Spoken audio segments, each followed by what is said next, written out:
విజయనగరం గుర్లా కేజీబీవీలో దారుణం చోటు చేసుకుంది.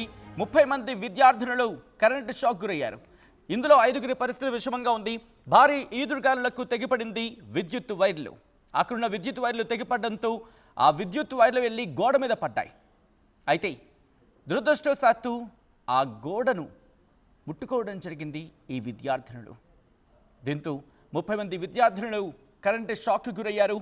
ఇందులో 5గురి పరిస్థితి విషమంగా ఉన్నట్టు తెలుస్తోంది. కస్తూర్బా కేజీబీవీకి సంబంధించి మాట్లాడుకున్న క్రమంలో కస్తూర్బా గాంధీ బాలికా విద్యాలయగా మనం చెప్పుకుంటూ ఉంటాం. అక్కడ విద్యార్థులు చదువుకుంటున్న క్రమంలో ఒక్కసారిగా భారీగా ఈదురుగాలులతో ఆ విద్యుత్ వైర్లు తెగిపడ్డాయి. ఆ విద్యుత్ వైర్లు వెళ్ళి ఆ గోడ మీద పడ్డాయి. దీంతో అక్కడ చదువుకుంటున్న విద్యార్థులు ఒక్కసారిగా షాక్కి గురయ్యారు. కరెంటు షాక్ తగిలింది వాళ్ళకి. దీంతో ప్రస్తుతం ఇందులో 5గురి పరిస్థితి విషమంగా ఉన్నట్టు తెలుస్తోంది. మోంతా తుఫాను ప్రభావం ఎటువంటి బీభత్సాన్ని సృష్టించిందో మనం చూసాం. భారీగా ఈదురుగాలులతో ఒక్కసారిగా బీభత్సాన్ని సృష్టించింది. దీంతో కరెంటు పోల్లు నేలకూరిగాయి. భారీ వృక్షాలు కూలిపోయాయి. విద్యుత్ వైర్లు తెగిపడ్డాయి. ఈ నేపథ్యంలో ఆ ప్రభావం విజయనగరం మీద కూడా పడింది.